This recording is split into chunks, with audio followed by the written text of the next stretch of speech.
Bismillahirrahmanirrahim. Alhamdulillahirrabbilalamin. Allahumma sholli ala sayyidina Muhammad wa ala ali sayyidina Muhammad. Ada beberapa orang yang bertanya ya di channel saya. Mereka ingin saya membahas tentang solar panel atau panel tenaga surya atau tenaga matahari gitu ya.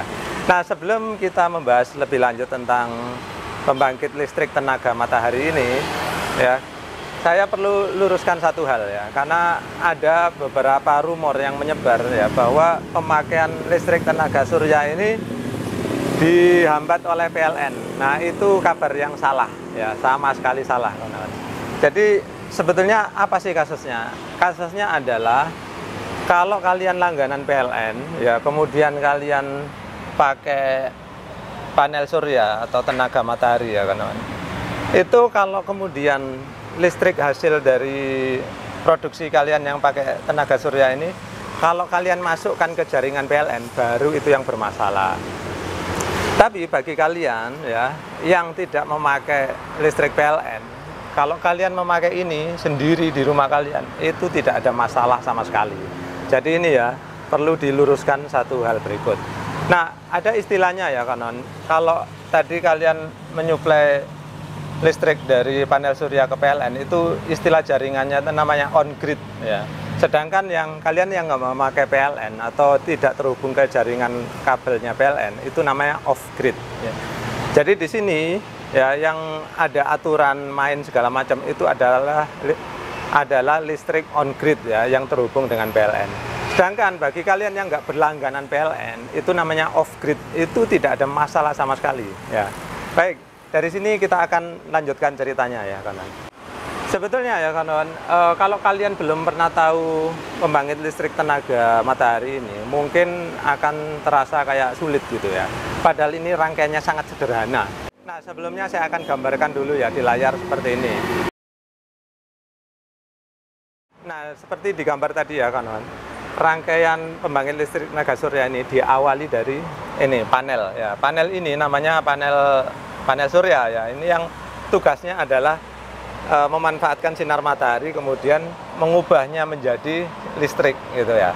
Nah, dari panel ini ya kawan, kemudian dia itu listriknya akan disalurkan ke baterai, akan disimpan gitu ya. Namun dalam proses penyimpanan kalian harus melalui alat yang namanya controller. Nah, kenapa? Karena matahari itu kan sinarnya nggak menentu ya kawan. Kadang sangat terang, kadang redup, kadang malah mendung gitu ya. Nah, itulah gunanya controller ya. Sehingga kalau sinarnya itu sangat terang, maka agar tegangannya itu stabil, maka dia harus dikontrol dengan controller agar tegangannya tidak berlebihan. Nah, seperti itu.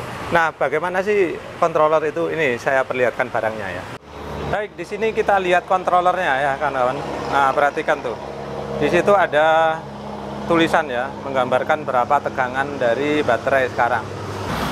Nah, kawan-kawan bisa lihat ya, di dalam sini, ini kalian jangan bingung dulu lihat kabel-kabel di sini ya. Sebetulnya dari solar panel ini, kabelnya itu hanya ada dua, positif dan negatif ya. Nah, dua kabel yang positif dan negatif itu dimasukkan ke controller di sini. Nah, kalian lihat ya.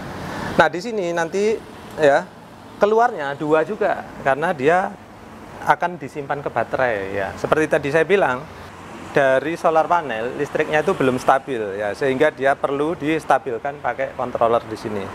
Nah, kemudian setelah listrik stabil baru dia disalurkan ke baterai ya, di bawah sini ya.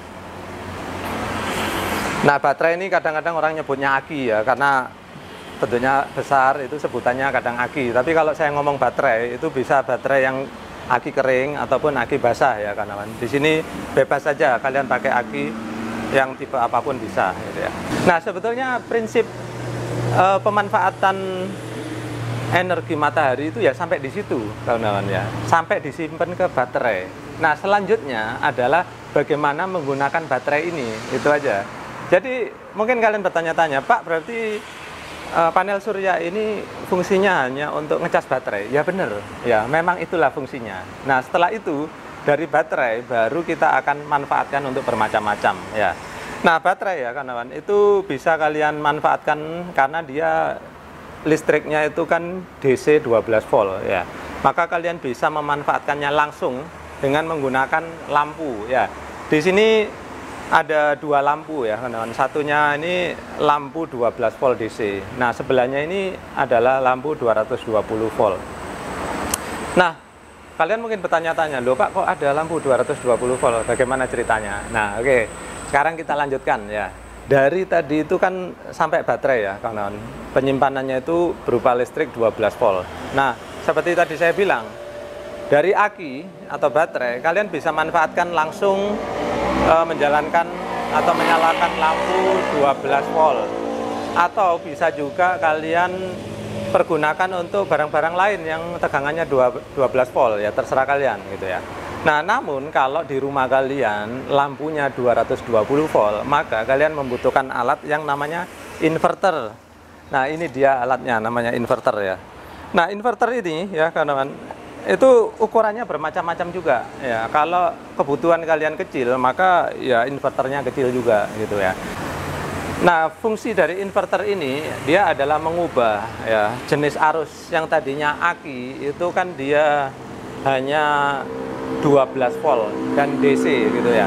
Nah, dengan inverter ini maka tegangannya diubah menjadi AC 220 volt gitu.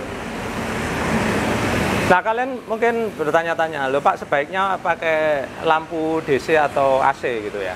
Nah, begini ya kawan-kawan, pada prinsipnya setiap kali kalian menggunakan peralatan ya, seperti ini inverter misalkan, setiap kali kalian menggunakan peralatan bantu itu di situ itu pasti ada yang namanya efisiensi gitu ya. Nah, sama seperti ini tadi, sumber listriknya kan tadinya dari matahari kemudian disimpan dalam aki ya kan. Nah, sumber listrik kita sekarang adalah aki ya. Nah, paling bagus kalau kalian manfaatkan langsung ya. Jadi kalau kalian punya lampu DC, lebih baik kalian pakai lampu DC aja gitu ya. Nah, kalau kalian terpaksa harus memakai inverter, maka listriknya itu akan berkurang gitu ya. Loh Pak, kan bertambah, tadi 12 volt menjadi 220. Nah, ini penjelasannya nanti ya kawan-kawan. Pada intinya sekarang kalian percaya aja bahwa setiap kali melalui inverter, maka kapasitas listrik kalian itu akan berkurang gitu ya. Jadi kalau kalian terpaksa harus memakai listrik 220, kalian membutuhkan inverter ini. Dan yang jelas energi yang kalian punyai dari baterai tadi pasti akan berkurang karena sebagiannya hilang dalam proses konversi dari 12 volt menjadi 220 volt AC. Nah, mungkin kalian bingung, loh Pak, katanya hanya dua, tapi ini kok kelihatan ribet gitu. Nah, ini kebetulan karena ada dua unit panel surya, maka dia perlu digabung. Sebenarnya gabungnya gampang aja kawan-kawan, cuman kayak T aja atau kayak Y gitu ya. Jadi yang negatifnya sana ketemu negatifnya sini, lalu jadikan satu, lalu jadi negatif. Kemudian positifnya ini ketemu positifnya sana, dijadikan satu, lalu ke kabel yang merah ini gitu ya. Oh iya kawan-kawan, kalau kalian mungkin pengen rangkaiannya nggak ribet kayak gini, biar lebih aman, lebih simple gitu ya, lebih rapi, maka kalian bisa memakai ini kabel apa ya istilahnya, kabel lak ya untuk aki ya. Dari sini baru nanti kalian hubungkan kabel pengisian sama kabel penggunaan gitu ya. Nah, karena ini adalah untuk peragaan, jadi semuanya sementara ya, main jepit-jepit aja ya. Nah, baik kawan-kawan, jadi di video ini saya sedang berada di toko ADC ya, yang ada di Kota Batam. Bagi kalian yang tinggalnya di Kota Batam, ini lokasinya persis di seberang Edukit di Batam Center gitu ya.